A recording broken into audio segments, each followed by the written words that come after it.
Hello student, स्वागत करता हूँ आपका रेलवे जॉब एकेडमी में। मैं विजय कुमावत।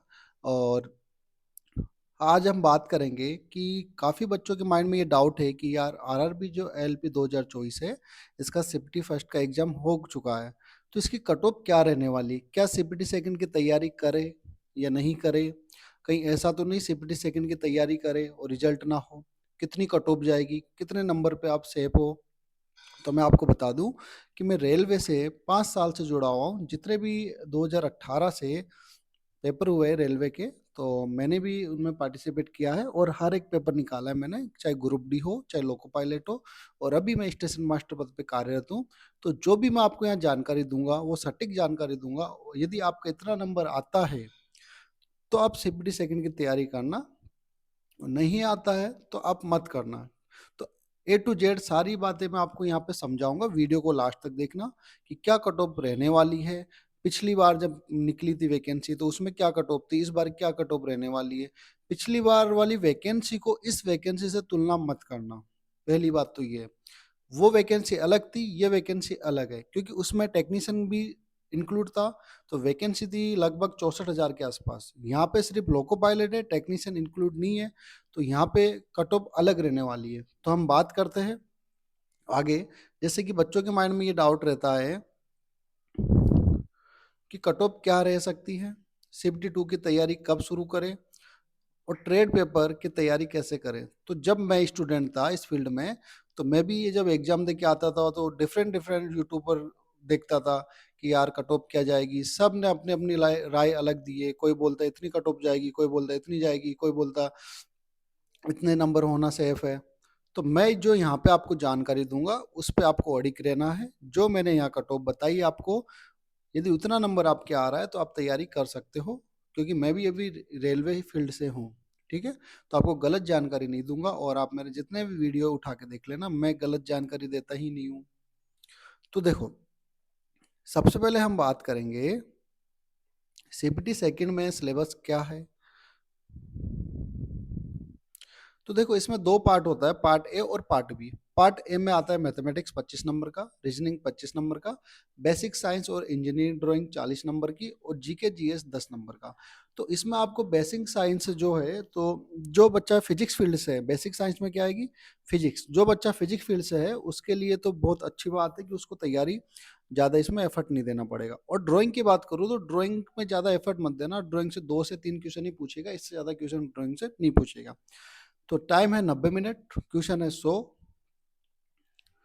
और पार्ट बी की बात करूँ तो ट्रेड की, तो क्वेश्चन नंबर आएंगे 75 और टाइम रहेगा 1 घंटा, जो कि बहुत ही इनफ है, आप इजीली कर सकते हो। तो दोनों पार्ट को अपनी अपनी अलग इनकी प्रायिकता है। सबको आप पार्ट ए और पार्ट बी को दोनों को आप इम्पोर्टेंट लेके चलना। यदि आप पार्ट ए में अच्छे थे, पिछली बार क्या हुआ था कि कई स्टूडेंट ऐसे थे जिन्होंने पार्ट ए में अच्छी तैयारी की, पार्ट बी को ज़्यादा सीरियस नहीं लिया, लेकिन पार्ट ए में तो उनके 85+ नंबर, लेकिन पार्ट बी में वो रह गए। तो आपको दोनों सब्जेक्ट को, दोनों पार्ट ए और पार्ट बी को बराबर आपको मान सम्मान देना है। ऐसा नहीं एम पे ही तैयारी करो, बी भी आपको करना है। सिर्फ क्वालिफाई नेचर का है, लेकिन क्वेश्चन इतने घुमा के देता है कि आपको समझ में नहीं आएगा कि क्वेश्चन कहाँ का। और ट्रेड की बात करूँ तो ट्रेड में मिक्स क्वेश्चन भी देगा। ऐसा नहीं कि आपकी डीजल है तो डीजल के ही क्वेश्चन देगा, उसमें इलेक्ट्रिकल के भी क्वेश्चन दे देगा। ठीक है। तो आप पिछले साल के पेपर उठा के देख लेना। तो इसको आप हल्के में नहीं लेना। अब हम बात करते हैं कट ऑफ के बारे में। तो देखो, 2018 में क्या था, लोको पायलट के पद थे 27,795। पहले थे 17,000, फिर ये बढ़ा के 27,795 किए। और फॉर्म भरे थे 48 लाख। फॉर्म कितने भरे थे, 48 लाख, और बुलाया कितना था, 20 गुना। तो पहले फॉर्म भरे 48 लाख, और अभी जो फॉर्म भरे हैं वो लगभग भरे 19 लाख के आसपास। तो 48 लाख जो फॉर्म भरे, तो उसमें क्या था, उसमें लगभग 37,000 के आसपास आपके पास टेक्नीशियन की पोस्ट थी। ठीक है। लोको पायलट और टेक्नीशियन, जब जाके 48 लाख फॉर्म भरे। और इस बार क्या हुआ, नंबर ऑफ वैकेंसी 18,799, और जो फॉर्म भरे हैं लगभग 19 लाख के लगभग फॉर्म भरे हैं। और जो एग्जाम हुआ है सीपीटी फर्स्ट, तो उसमें लगभग 69% या 70% बच्चों ने ही एग्जाम दिया है। तो 70% बच्चों ने पार्टिसिपेट किया है। तो 70% लगभग मैं बोल सकता हूँ कि 70% का मतलब हो गया लगभग 13 लाख बच्चों ने एग्जाम दिया है।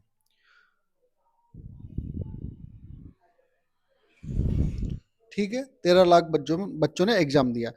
अब सबसे बड़ी जो बात आती है, पहले जब बुलाया था तो 20 गुना बुलाया था, और अभी जो बच्चे स्टूडेंटों को बुलाएगा सीबीटी सेकंड में, वो बुलाएगा 15 गुना, यानी कि 5 गुना क्या कर दिया, कम कर दिया। तो ये चीज आपको ध्यान रखनी है। तो हम जानते हैं कि 2018 में क्या कट ऑफ गई थी। तो देखो 2018 में जनरल की कट ऑफ गई थी, ये जो नंबर है ये 75 में से, 75 में से, ठीक है, 75 में से नंबर है। तो ओवरऑल आप देखोगे जो जनरल की गई थी वो 40 नंबर, पटना से 40, सिलीगुड़ी से 40, ठीक है। तो इस प्रकार एवरेज जो था वैकेंसी का वो कितना था, 40, यानी कि जनरल का जो था एवरेज 40 था, और ओबीसी का जो कट ऑफ का एवरेज था वो लगभग था 30 के आसपास, और एससी एसटी का भी आसपास ही रहा था 30 के, और एसटी का था कितना, 25 के आसपास। देखो कितनी कम कट ऑफ गई है, जिसमें तो फॉर्म 48 लाख भरे थे और टेक्नीशियन भी इंक्लूड था। अब क्या कट ऑफ रहने वाली उस पर हम बात करते हैं। तो आपकी जो कट ऑफ रहेगी ये 100% है, इसको आप नोट डाउन कर लेना और इस वीडियो को सेव कर लेना डाउनलोड में, ताकि जब रिजल्ट आया तो बताना कि विजय सर ने जो कट ऑफ बताई थी वो सही थी या गलत। तो जनरल वालों के लिए मैं बोल दूं,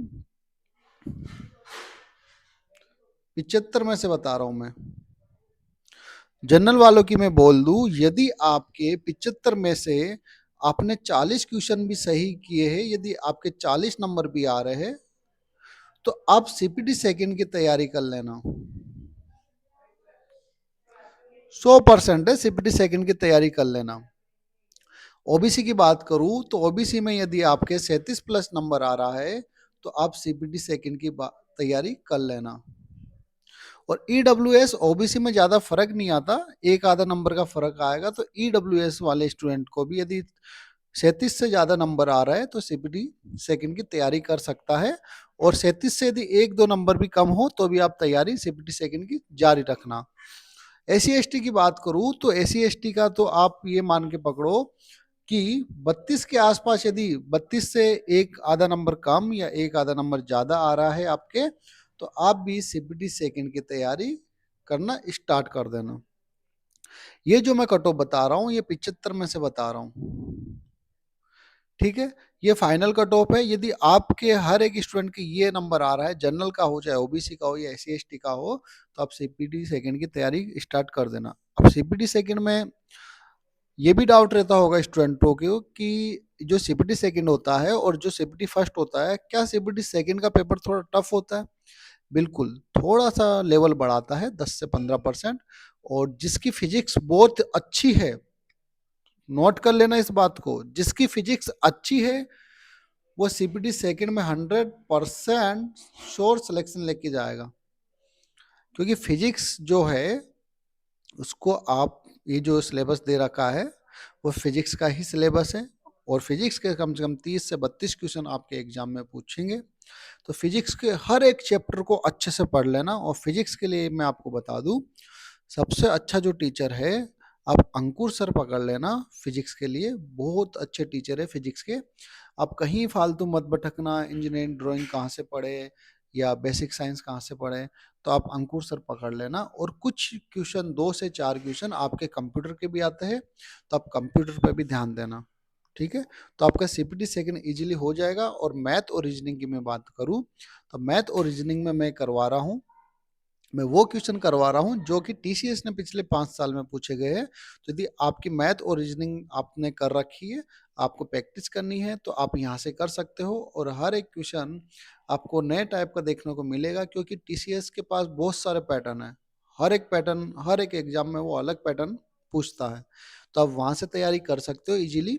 और डेली मैं वीडियो बनाता हूँ मैथ और रीजनिंग पे। और यदि आपने यहाँ से मैथ और रीजनिंग पढ़ ली, क्योंकि क्वेश्चन क्या है कि मैं जीरो से अपर लेवल तक के क्वेश्चन करवाता हूँ। ऐसे नहीं है कि भाई एक ही टाइप के क्वेश्चन करवा दिए जो इजीली बच्चों को समझ में आ रहा, बच्चे खुश यार हमें तो समझ में आ गया। भाई कुछ ऐसे भी क्वेश्चन होते हैं जो टफ होते हैं, ठीक है, वो भी आपको करना ही पड़ता है। कंपटीशन है इसका नाम। आगे बात समझ में। तो ये आपकी फाइनल कट ऑफ है, और वीडियो अच्छा लगा तो लाइक करो, शेयर करो। जय